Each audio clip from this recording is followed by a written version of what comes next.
এক সুতোর তফাৎ ছিল। এক সুতোর জন্য ওই যে ছেলেটি চাকার তলায় চাকায় পিষে যায়, ওটা রাজ্য উত্তাল হতো, হিংসার বলি হতো, শিক্ষাঙ্গনগুলো যাচ্ছেতাই পরিস্থিতি হতো। দেবাংশু ভট্টাচার্য বারবার দাবি করছে যে এটাই নাকি ফেক। এই ছবিটি কমপ্লিটলি ফেক, মিথ্যা, ফটোশপ করে তৈরি করা। যাদবপুরকে বিশ্ববিদ্যালয় এইটাই থাকবে এবং এর পেছনে একটা সমীকরণ কাজ করে যে আপনি যদি প্রেসিডেন্সি কলেজের ইতিহাসটা দেখেন, এসএফআই এখন সম্প্রতি ইউনিয়নে জিতেছে লেটেস্ট। সিপিএম দীর্ঘদিন ক্ষমতায় থাকাকালীন এসএফআই কিন্তু এতবার জেতে।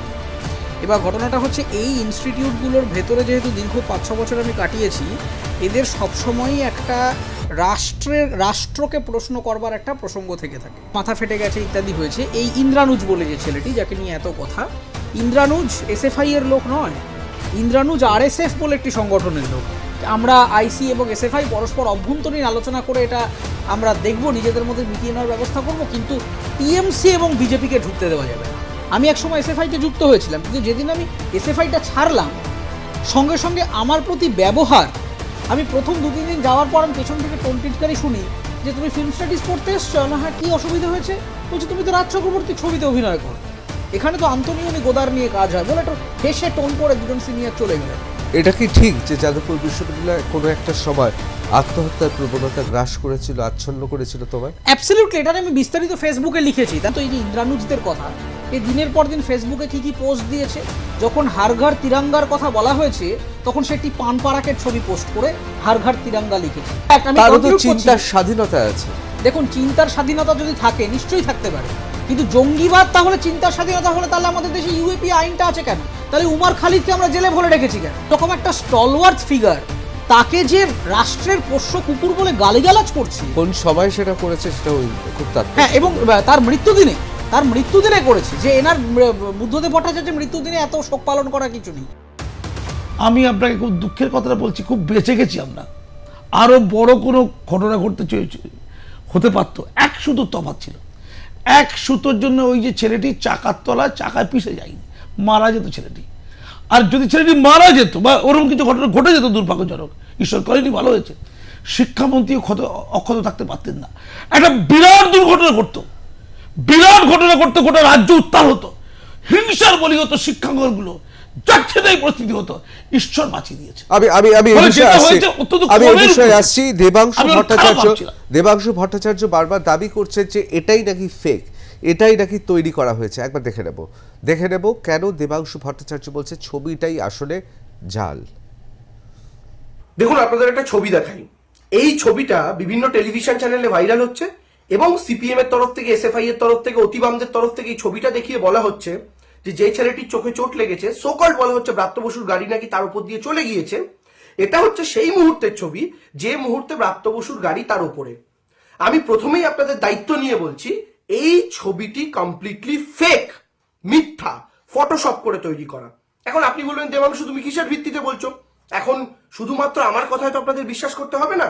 আমি তার সপক্ষে আপনাদের কতগুলি প্রমাণ দিচ্ছি এবং তার সপক্ষে এমন কয়েকটি জিনিস দেখাচ্ছি যেটা দেখার পরই আপনাদের স্পষ্ট হয়ে যাবে যে সিপিএম কোন স্তরে গিয়ে মিথ্যাচার করতে পারে, এবং এই স্তরে গিয়েই তারা আরজি কর কাণ্ডের সময় মিথ্যাচার করেছিল এবং এখনো করছে। প্রথমত, এই ঘটনা চলাকালীন সেখানে কোনো স্টিল ছবি তোলা হয়নি, কোনো স্টিল ছবি মার্কেটে নেই। যে কটা ফ্রেম ভাইরাল হচ্ছে বা ছবি ভাইরাল হচ্ছে, প্রত্যেকটা ছবি ভিডিও থেকে পজ করে সেই ফ্রেমটা নেওয়া, অর্থাৎ ভিডিও থেকে ছবিগুলো এক্সট্রাক্ট করা, কোনো স্টিল ছবি তোলা হয়নি।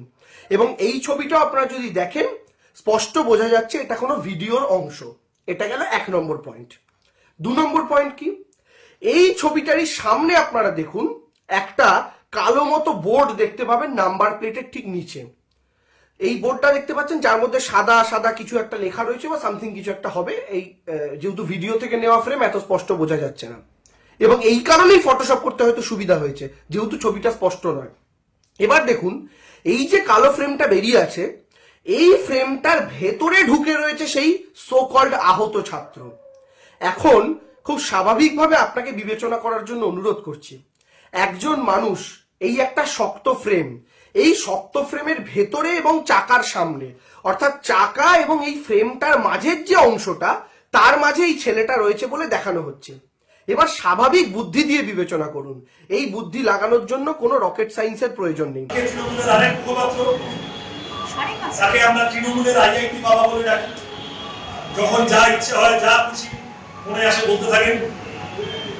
এখনো পর্যন্ত আহতরা এক্সরে রিপোর্ট দেখতে পাইনি, কিন্তু তিনি কোথা থেকে একটা এক্সরে রিপোর্ট কালকে দেখে তিনি বাজারে ছেড়ে দিয়েছিলেন যে এক্সরে রিপোর্টে ফ্র্যাকচার নেই।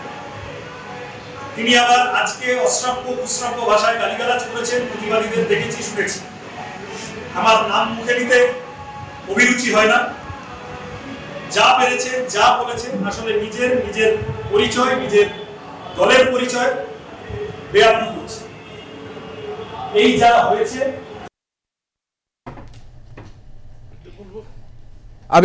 হ্যাঁ, আমার খুব দুঃখ লাগছে যে কম্পিটিশন হচ্ছে কি চাকার মধ্যে কতটা পড়েছিল এটা নিয়ে, রক্তটা নিয়ে নয়। যে কোনো কারণে ক্ষতিগ্রস্ত হয়েছে, আরও কত ক্ষতি হতে পারত, এটা কোনো আলোচ্য বিষয়। বিশ্ববিদ্যালয় এই জায়গায় তৈরি হলো কেন? আজকে বার্তাবাবু বলছেন শীত, বর্ষা, পুজো, শীতের অনুষ্ঠান, মেলা এইসবগুলো চলে গেছে বলে নির্বাচন এবার হবে এই মার্চ মাসে, এপ্রিল মাসে হবে বলছে তো, 5 বছর ধরে হয়নি। তার মানে অঙ্কে আসছে, অঙ্কে মিলছে, অর্থাৎ এটাই চেয়েছিল, এই হুল্লোড়টা চেয়েছিল, এই হুল্লোড় এই রক্তের জন্য অপেক্ষা ছিল। আমি একটা পরিষ্কার কথা বলছি, আজকে আমি এইমাত্র জানলাম যে বিশ্ববিদ্যালয়ের তৃণমূলপন্থী যে সকল অধ্যাপক, তাদের ঘরের মানে অফিসের গেটের সামনে তালে তালে জুতো মারো পোস্টার লেখা শুরু হয়ে গেছে। আমি শিক্ষক ছাত্রের সম্পর্কের কথা বলছি, অধ্যাপকরা যারা ক্ষতিগ্রস্ত, অসম্মানিত হয়েছে। আমি একজন শিক্ষক, আমার খুব গায়ে লাগছে। কি হলো? এই যে বুনিয়াদ তৈরি করলো কে? রাজ্য সরকার কেন জিজ্ঞাসা করি, আমি সরকারকে বলছি যে কেন স্থায়ী উপাচার্য নেই বিশ্ববিদ্যালয়ে বলুন, বিশ্ববিদ্যালয়ে কেন একটা স্থায়ী রেজিস্টার নেই বলুন, কেন বিশ্ববিদ্যালয়ে ফিনান্স অফিসার 3টে গুরুত্বপূর্ণ পদ নেই, কেন প্রভিসি একজন নেই, একজন নেই, কেন নেই? কতদিন ধরে বিশ্ববিদ্যালয় চলবে? বিশ্ববিদ্যালয়ের ল অ্যান্ড অর্ডার মেনটেন করতে গেলে বিশ্ববিদ্যালয়ের যোগ্য আধিকারিক থাকতে হবে এবং তাকে স্থায়ী হতে হবে। অস্থায়ী নিয়ে এইরকম শিক্ষাবন্ধু অফিসটা জ্বালিয়ে দেওয়া হয়েছে। আমি বিশ্ববিদ্যালয় মনিটরিং কমিটি চেয়ারম্যান, পয়সা করি যাতে কম খরচা হয় সেটা দেখি, বুকে লাগছে। বিশ্ববিদ্যালয় আর্থিক দুরবস্থায় ঢুকছে, লক্ষ লক্ষ টাকা খরচা হবে, একটা কমপ্লেন যায়নি থানাতে, জ্বালিয়ে দেওয়া হয়েছে। বিশ্ববিদ্যালয়ের পক্ষ থেকে একটা থানাতে কমপ্লেন যায়নি। আমি ফোন করেছিলাম, পাইনি, বেশি অসুস্থ হয়ে আছে। আমি কালকে দেখব, আমি রাজ্যপালের দপ্তরের সাথে কথা বলছি, কি চলছে বিশ্ববিদ্যালয়টা। অবশ্যই আমি একটু আপনার কাছে আসছি, আমি একবার অরিত্র দত্ত বণিকের কাছে চলে যাবো। অরিত্র, যেহেতু যাদবপুর বিশ্ববিদ্যালয়ের প্রাক্তনী, যেহেতু গোটা ঘটনাটা দেখেছো এবং বিশেষ করে তোমার স্ট্যাটাসে, ফেসবুকে বিভিন্ন প্রতিক্রিয়া পাওয়া গেছে এবং প্রতিক্রিয়াগুলো খুব জোরালো। সাধারণত যাদবপুর বিশ্ববিদ্যালয়ের ভেতরে এই যে এলিটিজম, আমি কোট আনকোট এলিটিস্ট বলছি, এর বিরুদ্ধে সাধারণত কেউ খুব একটা মুখ খোলে না, না বামেরা, না তৃণমূল, না বিজেপি। কোথাও হয়তো এই মূল স্রোতের রাজনৈতিক দলগুলোর মধ্যে একটা হীনমন্যতাও কাজ করে, যেমন জেএনইউর ক্ষেত্রেও কাজ করে।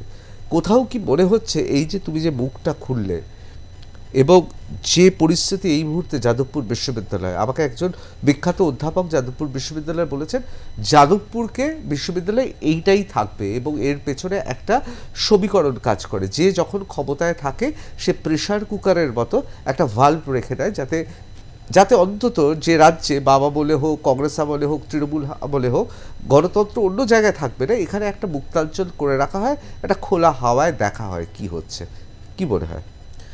দেখুন, এটা খুবই সত্যি কথা যে যাদবপুর এবং প্রেসিডেন্সি কলেজ, এই দুটি কলেজকে প্যারালালি একটা জেনারেলাইজ করে দেখা হয় এবং এটা ফ্যাক্টর যে যাদবপুর ইউনিভার্সিটি অ্যাটলিস্ট বামপন্থী, তৃণমূলপন্থী, বিজেপিপন্থী কোনো পন্থীর সাথেই মেলে না।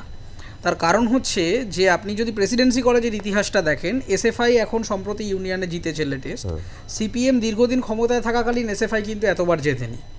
এবার ঘটনাটা হচ্ছে এই ইনস্টিটিউটগুলোর ভেতরে যেহেতু দীর্ঘ 5-6 বছর আমি কাটিয়েছি, এদের সবসময়ই একটা রাষ্ট্রকে প্রশ্ন করবার একটা প্রসঙ্গ থেকে থাকে।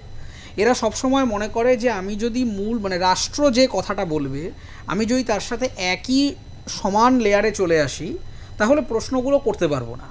তো সেই কারণে এটা ভেবে নেওয়ার কিছু নেই যে এখন যে ঘটনাটা ঘটছে, কালকে যদি সিপিএম ক্ষমতায় চলে আসে আর মোহাম্মদ সেলিম মুখ্যমন্ত্রী হয়ে গেলে না যাদবপুর সব সিস্টেমেটিক হয়ে গেল, সেটা হবে না। যাদবপুরের মূল প্রবলেমটা হচ্ছে যাদবপুরে একটা ইনডিসিপ্লিন এডুকেশন সিস্টেম রয়েছে। দ্বিতীয় কথাটা হচ্ছে যে যাদবপুর বিশ্ববিদ্যালয়ে প্রচুর প্রাক্তনীরা ছদ্ম বেকারত্বের শিকার। এই যে যাবতীয় রাজনৈতিক প্রোপাগান্ডা পেছনে এই দাদারা দিদিরা অমুক দাদা তমুক দিদি এই সমস্ত যে রয়েছে, এর মূল কারণ হচ্ছে আমি 2016 সালে যখন গ্র্যাজুয়েশনে ভর্তি হই আমি আধিকারিকদের জিজ্ঞাসা করেছিলাম যে একই চৌহদ্দির মধ্যে আপনারা ইঞ্জিনিয়ারিং ফ্যাকাল্টিতে ক্যাম্পাসিং করাচ্ছেন, দেশ বিদেশে চাকরি করছে, আপনারা খবরের কাগজে কম্পিটিশান করছেন, এই কোম্পানিতে এত কোটি টাকার চাকরি পেলো অমুক তসু, তাহলে আর্টস ফ্যাকাল্টিটা ব্রাত্য কেন? আর্টস ফ্যাকাল্টিতে যে ছেলেটা মেয়েটা ইতিহাস বাংলা সংস্কৃত এসব নিয়ে পড়ছে, যে নেট সেট পিএইচডি করবে না সে কি করবে? এরকম প্রচুর ছেলেমেয়ে রয়েছে যারা আমার সাথে এখনও সম্পৃক্ত হয়ে আছেন কাজের সুযোগে, যারা পড়েছেন বাংলা নিয়ে মাস্টার ডিগ্রি করেছেন, কাজ করছেন ডিজিটাল মার্কেটিংয়ে। সে হতে চেয়েছিল হয়তো বাংলা গবেষক, পারেনি। তার কারণ হচ্ছে কেরিয়ার অবজেক্টিভ তৈরি করানোর জন্য কোনো ব্যবস্থা আর্টস ফ্যাকাল্টিতে প্রতিষ্ঠান সরাসরি নেয় না। দ্বিতীয় কথাটা হচ্ছে যাদবপুর বিশ্ববিদ্যালয়ের এই মুহূর্তে যে ঘটনাটা ঘটেছে, যাদের এই যে যার মাথা ফেটে গেছে ইত্যাদি হয়েছে, এই ইন্দ্রানুজ বলে যে ছেলেটি যাকে নিয়ে এত কথা, ইন্দ্রানুজ এসএফআই এর লোক নয়, ইন্দ্রানুজ আরএসএফ বলে একটি সংগঠনের লোক। আরএসএফের আপনি ফেসবুক পেজটায় যদি চলে যান, তার অ্যাবাউট সেকশনে ক্লিক করে দেখবেন সেখানে লেখা রয়েছে যে আমরা নকশালবাড়ি আন্দোলনের ঘটনাকে পাথেয় করে রেভলিউশনারি স্টুডেন্ট মুভমেন্ট তৈরি করি। এটার বাংলা ভাষান্তরটা আমি সংক্ষেপে বললাম। তাহলে যে অর্গানাইজেশনটা নকশালবাড়ির মতো একটা মানে ব্যান্ড ইডিওলজিকে প্রমোট করছে এবং তার অনুগামী একজন ছাত্র, তাহলে সে যে ভারতবর্ষের জাতীয় পতাকা ভেঙে দেবে, সে মন্ত্রীর গাড়িতে ইট ছুড়বে, এটা তো খুব স্বাভাবিক। দিনের পর দিন ধরে যাদবপুর বিশ্ববিদ্যালয়ে একটা বায়াসনেস কাজ করে। আপনি যদি সত্যি একটা গণতান্ত্রিক বিশ্ববিদ্যালয় হতো, তাহলে নরেন্দ্র মোদীকে নিয়ে যে ডকুমেন্টারিটা বানানো হচ্ছে সেটাও দেখানো হতো। আবার আমাদের অরুন্ধতী রায়ের বই নিয়ে যে সেমিনার হচ্ছে, যেখানে সরাসরি নকশালদের পক্ষেই হয়তো একটু স্লাইটলি কথা বলা হচ্ছে, সেই নিয়েও কথা বলা হতো। কিন্তু আপনি অরুন্ধতী রায়ের বই নিয়ে আলোচনাটা পাবেন, নরেন্দ্র মোদীর ডকুমেন্টারিটা পাবেন না। আপনি ঋত্বিক ঘটককে নিয়ে কাজ করা দেখতে পারবেন, কিন্তু আপনি কেরালা ফাইলসটা এখানে দেখতে পারবেন না। তার কারণটা হচ্ছে যে সবসময়ই এখানে একটা অ্যান্টি এস্টাবলিশমেন্টের একটা গল্প কাজ করে। আমি জাস্ট একটা সামারি সংক্ষেপে বলে দিচ্ছি। প্রেসিডেন্সি কলেজে কিছুদিন আগে আইসি এবং এসএফআই এর একটা প্রচণ্ড ক্ল্যাশ হয় এবং সেই সিচুয়েশনটা এতটাই অ্যাগ্রেভেটেড হয়ে যায় যে আইসির বহু ছাত্রছাত্রীরা তারা বলে যে এসএফআই এর ছেলেরা তাদেরকে শারীরিকভাবে নিগ্রহ করেছে, এবং এইটা আমার খুব খারাপ লাগে। কারণ প্রেসিডেন্সির মতো এরকম একটা সুন্দর ইনস্টিটিউশনে এই ঘটনা আমি ফেসবুকে লিখি যে এটা তো হতে পারে না, এটার এগেনস্টে আমাদের ন্যায় প্রতিষ্ঠা করতে হবে, আমাদের শিক্ষক ছাত্র প্রতিষ্ঠান সব এক জায়গায় আসুন। তার এগেনস্টে আমার কাছে যে উত্তরটা আসে যে দাদা আপনি পোস্টটা না ডিলিট করে দিন। আমরা কেন এই কথা বলছেন? প্রেসিডেন্সির ছাত্ররা বলছে। তখন বলছে দেখুন আমাদের অমুক তারিখে সোমবার একটা জেনারেল বডি মিটিং আছে, আমরা আইসি এবং এসএফআই পরস্পর অভ্যন্তরীণ আলোচনা করে এটা আমরা দেখব, নিজেদের মধ্যে মিটিয়ে নেওয়ার ব্যবস্থা করব, কিন্তু টিএমসি এবং বিজেপিকে ঢুকতে দেওয়া যাবে না।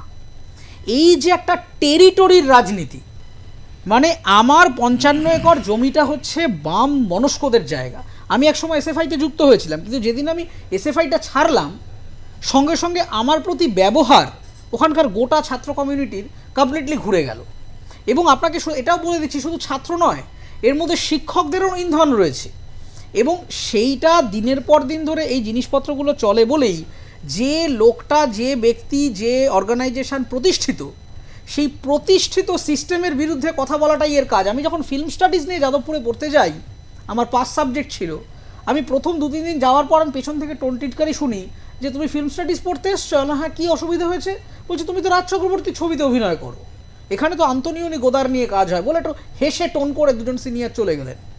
তার মানে এটা ধরে নিচ্ছে যে রাজ চক্রবর্তী আন্তনিওনি গোদারের নাম শোনেনি, বা আমি প্রথম একটা ইন্টারন্যাশনাল ফিল্ম নিয়ে কাজ করছি। এই যে মেরিটোক্রেটিক ইগো, যে আমি একটা এন্ট্রান্স দিয়ে পাশ করে এসেছি, তার মানে আমি এমন কোনো একটা ব্রহ্মত্ব লাভ করেছি যে আর বাকি মানুষগুলো তারা মানুষ নয়। আমি যদি একটা আমার সাবস্ট্যান্ডার্ড ছেলেমেয়ের সাথে কথা বলি, আমার সোশিওলজি বিভাগের একটি ঘটনা বলে শেষ করব। আমি বসে আছি, মাস্টার ডিগ্রি পড়তে বসেছি, আমার পাশে শিডিউল কাস্ট শিডিউল ট্রাইব কোটার কিছু ছেলে মেয়ে ভর্তি হয়েছেন। তাদের যথারীতি তারা কেউ রায়গঞ্জ থেকে এসছেন, কেউ কোচবিহার থেকে এসছেন, তাদের ইংরেজি অত ভালো নয়।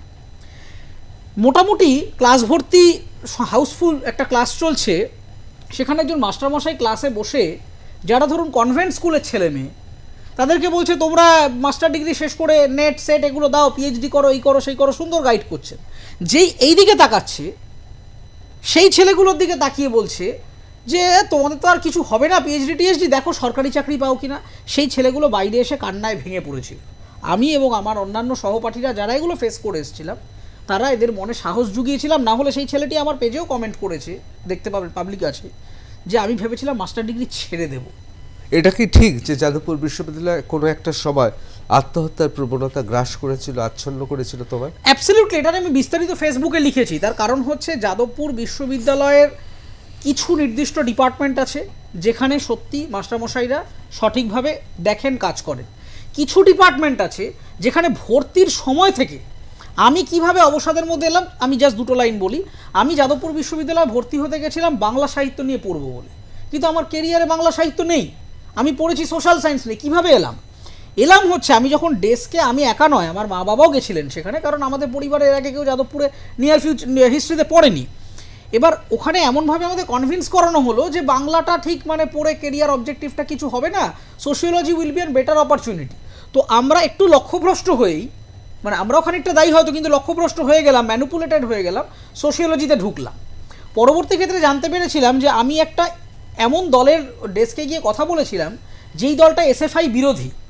ফলে বাংলা বিভাগে যেহেতু এসএফআই এর গড়, এরা চায় না যে বাংলায় বেশি লোক ভর্তি হোক বলে এরা আমাকে ওইদিকে গ্যারেজ করে দিয়েছে। সেটা আমি 2 বছর পর জানতে পারি। তারপরে কেন অবসাদে পড়লাম, আমাকে প্রথমে বলা হলো বাইলিঙ্গুয়াল কোর্স, অতএব বাংলা ইংরেজি 2 ভাষাতেই পড়ানো হবে। যখন কোর্সটা শুরু হলো আমি প্রথমেই দেখলাম যে 95% ম্যাটেরিয়াল ইংরেজিতে, কথা বলতে হচ্ছে ইংরেজিতে, লিখতে হচ্ছে ইংরেজিতে, এবং বাংলায় লিখলে তাদেরকে একটু আউটকাস্ট করে দেওয়া হচ্ছে। এবং সেখান থেকে আমার নম্বর কম হতে আরম্ভ করলো। পরবর্তী ক্ষেত্রে রীতিমতো আমেরিকান দূতাবাসে ইংরাজি প্রশিক্ষণের কেন্দ্রে এখনও রেজিস্ট্রেশন ভেরিফাই করে নিতে পারবেন, আমি সেখানে কোর্স করে ইংরেজির দখল তৈরি করে আবার যাই। কিছু ডিপার্টমেন্ট ভালো আছে সত্যি কথা, কিছু মাস্টারমশাই ভালো আছেন সত্যি কথা। আবার এটাও সত্যি যে যাদবপুর বিশ্ববিদ্যালয়ের মধ্যে বসে আপনি ভাবুন তো, এই যে ইন্দ্রানুজদের কথা, এই দিনের পর দিন ফেসবুকে কী কী পোস্ট দিয়েছে। যখন হারঘর তিরঙ্গার কথা বলা হয়েছে তখন সে একটি পান পারাকের ছবি পোস্ট করে হারঘর তিরঙ্গা লিখেছে। যখন এই ছত্তিশগড়ে যখন মাওবাদীদের সাথে একটা ক্ল্যাশ হচ্ছে তখন সে মাওবাদীদের পক্ষে কথা বলছে। যখন এই এনআইএ এসটিএফ একের পর এক এরকম বিভিন্ন মাওয়িস্ট অর্গানাইজেশনকে রেড করে সেখান থেকে বার করে আনছে, তখন এই কথাটা পরিষ্কার এই ইন্দ্রানুজের পেজে পাওয়া যাচ্ছে যে এনআইএ এসটিএফ এই সমস্ত কেন্দ্রীয় সরকারি রাষ্ট্রের শক্তির বিরুদ্ধে জঙ্গিবাদী অবরোধ গড়ে তুলুন, এই সব জঙ্গি শব্দটা সে উচ্চারণ করছে। কিন্তু কোথাও মনে হয় না তার তো চিন্তার স্বাধীনতা আছে। দেখুন, চিন্তার স্বাধীনতা যদি থাকে নিশ্চয়ই থাকতে পারে, কিন্তু জঙ্গিবাদ তাহলে চিন্তার স্বাধীনতা হলে তাহলে আমাদের দেশে ইউএপি আইনটা আছে কেন? তাহলে উমার খালিদকে আমরা জেলে ভরে রেখেছি কেন? তাহলে তো আমাদের দেশে আমার যদি জাতীয় পতাকার অবমাননা করতে হয় তাহলে কনস্টিটিউশন থেকে ফ্র্যাটার্নিটি কথাটা তুলে দিতে হয়। কাশ্মীর বাঙ্গে আজাদি যদি আমার স্লোগান হয় তাহলে কনস্টিটিউশন থেকে ফ্র্যাটার্নিটি কথাটা তুলে দিতে হয়। আমার প্রশ্নটা হচ্ছে যে আজকে মোহাম্মদ সেলিম সাহেব গিয়ে ওখানে দেখা করে এলেন, অথচ বুদ্ধদেব ভট্টাচার্যকে কোট অ্যান্ড কোট রাষ্ট্রের পোষ্য কুকুর সম্বোধন করেছে ইন্দ্রানুজ। তার মানে দেখুন, এই যে এসএফআই, সিপিএম, বামপন্থী ইত্যাদি ইত্যাদি, তাদের গুরুদেব তো বুদ্ধদেব ভট্টাচার্য। তাহলে ওই রকম একটা স্টলওয়ার্থ ফিগার, তাকে যে রাষ্ট্রের পোষ্য কুকুর বলে গালিগালাজ করছে, কোন সময় সেটা করেছে সেটাও খুব তাৎপর্য। হ্যাঁ, এবং তার মৃত্যুদিনে করেছে, যে এনার বুদ্ধদেব ভট্টাচার্যের মৃত্যুদিনে এত শোক পালন করা কিছু নেই। তার মানে প্রশ্নটা হচ্ছে যে এখানে শত্রুর শত্রু ইকুয়াল টু বন্ধু। এই যে টিএমসি এবং বিজেপিকে আটকাতে হবে বলে এসএফআই বা আরএসএফ বা আইসা যখন নির্বাচন হবে দেখবেন এরাই এদের প্রতিদ্বন্দ্বী, এরাই একে অপরের ক্যাম্পেনে গিয়ে যাচ্ছে তাই কথা বলছে একে অপরের সম্পর্কে, প্রচণ্ড সোচ্চার মিছিল করছে।